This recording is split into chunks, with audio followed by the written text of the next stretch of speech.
Hey guys, my name is Aaron Bajan and I'm so excited to be coming to you from Lighthouse Media with an announcement that we're going to be starting a new series, and this new series is called Keep Watch.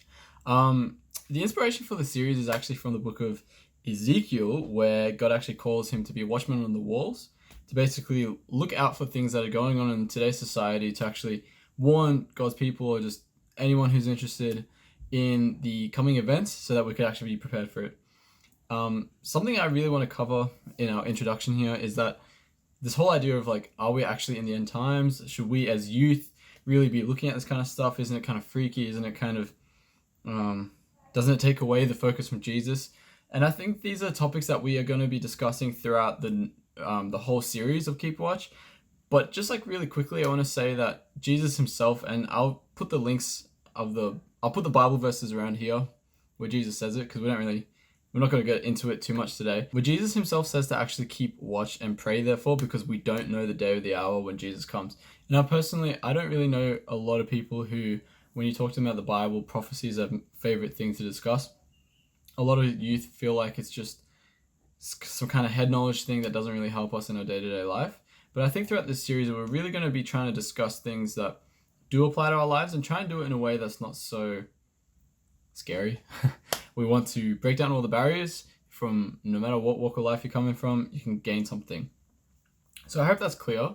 We're looking at kind of end time kind of things and trying to make sense of it and put it all together through this series. And I'm really excited to actually launch in and do it with you guys. So without further ado, let's get right into it. So today we're going to be looking at three main ways of interpreting prophecy, and which one are we going to stick with through this series and why.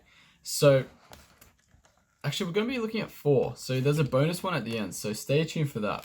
So as I said, there are three main interpretations of prophecy. There's preterism, futurism, and historicism. Okay, so we're going to be having a look at where do these teachings come from, and why is it important to either believe in it or not believe in it, and what effect does it have in our actual walk with Christ. Where does it come from?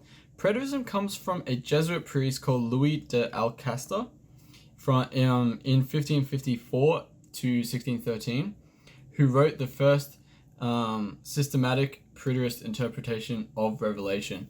And now, what is preterism? So preterism is the belief that all prophecies were fulfilled in AD 70.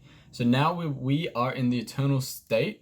We're in the new heaven. The main thought within preterism is a subgroup called partial preterists, who believe that only up to Revelation 20 is fulfilled, and 20 to 22, the chapters 20 to 22, point to the future, which is the resurrection and the second coming. But classically, at this most honest interpretation, preterism believes that every single prophecy, including the resurrection, the second coming, they believe that's all happened. So preterism is by a Jesuit priest, Louis de Alcester. Now, if you don't know much about Jesuits, that's okay. We're going to be having a look further into the organization on this show.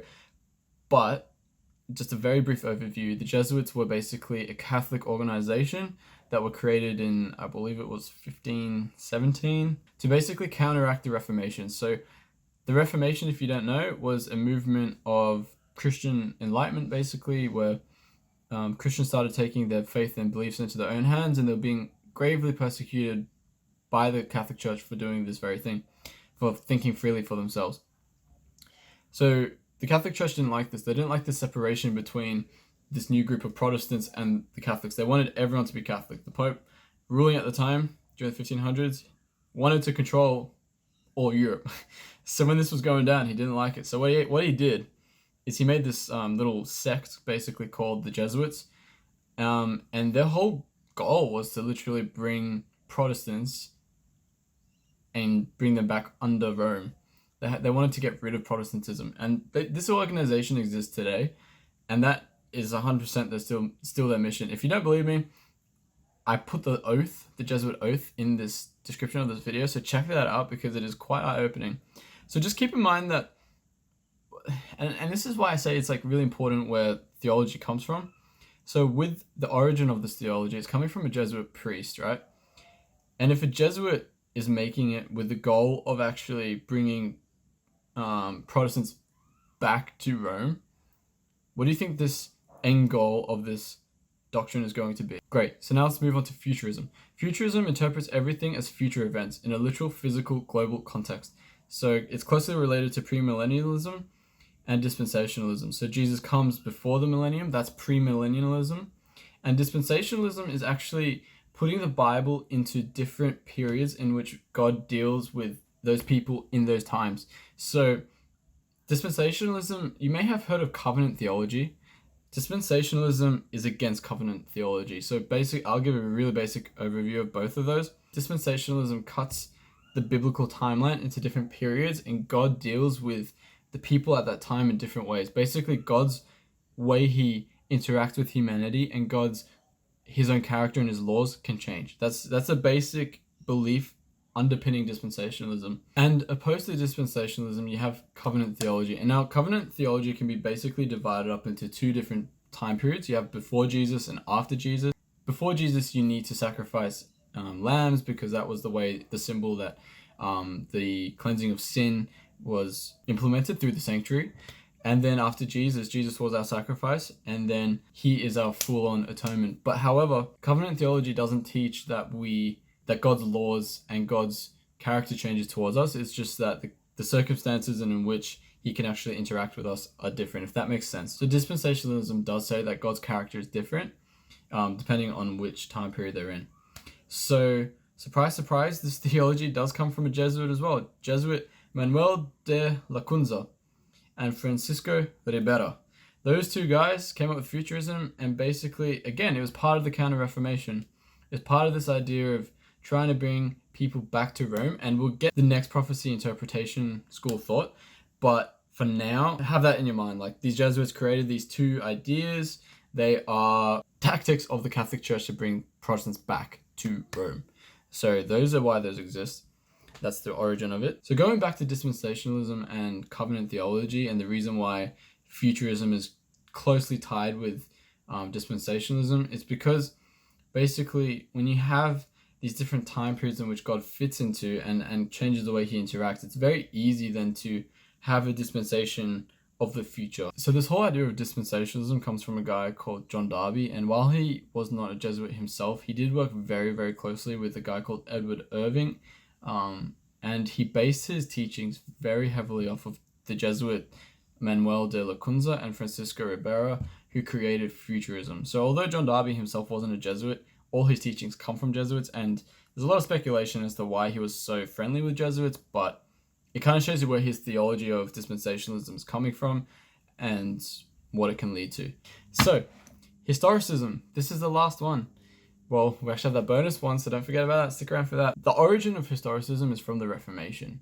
So the past two, futurism and preterism, come from Jesuits. However, historicism comes from Protestants. So what is historicism? So historicism is the belief that Daniel and Revelation are filled throughout history, past, present, and future. Basically, it believes that as soon as Daniel or John, who both wrote Daniel and Revelation, as soon as they started writing the words of the prophecies of the book of Revelation and Daniel, that those words were basically in effect. So anything from that time period onwards, it could happen.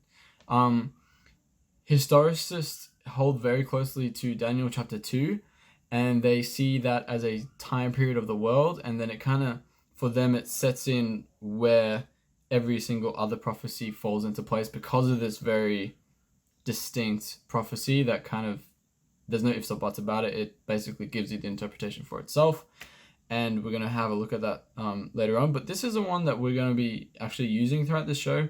I believe it has the cleanest history. It's from the Protestant Reformation, out of the love and the belief of the Bible. It's out of the purity and the desire to actually seek the truth, because truth has been suppressed for so long underneath the Catholic Church at this time.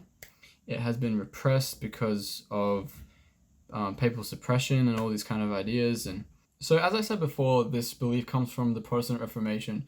But which reformers in specific actually believed in this? You have Luther, Calvin, John Knox, and Isaac Newton, just to say a few. They all believed in historicism, and they all agreed actually that the Pope and the papacy were the Antichrist. So we're moving into kind of the whole conflict between these ideas right now. And first of all, we have historicism asserting that the Pope is Antichrist, and Martin Luther himself said that I feel much freer now that I am certain the Pope is the Antichrist. I don't think the Pope would have liked that. He really didn't. They really didn't like that theory, and that's why the Jesuits actually came up with Preterism and futurism. So you may be thinking, why? Like, how is this connected? So basically, Preterism teaches that the Antichrist hasn't happened yet, that the Antichrist doesn't exist on this earth yet, and that it is in such a future event that we don't even need to worry about that, if that makes sense. Like, it's far ahead. It's going to be this one figure guy. It's not a system. It takes the spotlight off of Rome and onto something else as being the Antichrist. Historicism kind of was just the result of people's honest Bible study, and you can have a look at the history yourself, and I really encourage you to do that. However, Preterism and futurism, in contrast, came with intention, and that can greatly skew theology and the other implications it has for your beliefs, because these people aren't creating it with the honest intention. They're creating it for a purpose. And I personally, and on this show, we're going to be taking historicism, and I hope you guys understand that, because we want to actually stand with our Protestant forefathers. We want to believe in the Protestant way and the Protestant view. Now, you may not even agree with the beliefs of Martin Luther, John Calvin, John Knox, and Isaac Newton that the Pope is the Antichrist. However, as a broader category of interpretation, historicism, I believe, stacks up the most. And now, without further ado, let's get into our fourth bonus one, which is called idealism. Idealism is the idea, and to be quite honest, I believe that most modern Christians will probably have more in common with idealism than preterism and futurism, as idealism basically teaches that the book of Revelation is purely symbolic and purely allegorical. Some believe in the second coming and final judgment. However, the guy that created it, called F.D. Morris, he takes it as being a very social doctrine kind of view of Revelation. He doesn't believe in the literal plagues and the literal anything. He actually founded the Christian socialist movement. Now, I think this idea of idealism is pretty problematic, especially as it talks about the second coming not even being a literal event.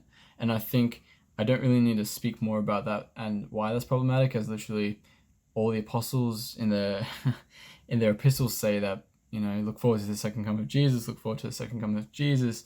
And that is a major theme within Christianity and within the Bible itself of the whole plan of salvation, basically having the climax at Jesus' second coming on this earth. And to just say that that is purely symbolic and purely allegorical, it just seems very out of character for the whole rest of the Bible and the whole themes and the whole trends within the Bible. But if you believe in this, comment below and let's have a discussion. So in conclusion, some takeaways from this first episode is that moving forward, we're going to be kind of coming from a historicist viewpoint. I believe it's kind of impossible to be 100% not subjective with your reasoning within the Bible, and I believe that it's just a matter of finding which lenses are actually the right ones to use, and I believe that is historicism. But if you disagree, comment below as to why you think what you think. We're not here to judge anyone. We're not here to although I have said, and although I do believe that this idea is the most biblical, I would also just honestly want to know what you guys reckon. And if you don't agree with me, let me know. I'm open for a discussion.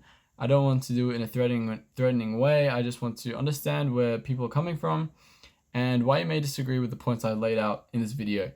But for the purposes of keeping on with this series, we're going to be using historicism as, preterism and futurism, as for the reasons I've outlined, don't really have the cleanest view to me.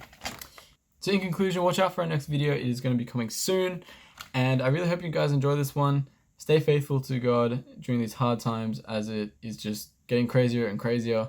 And just share this far and wide, as we really want to kind of bring these ideas more into the discussion of the young people and the youth. Until next time, guys, keep watch and God bless.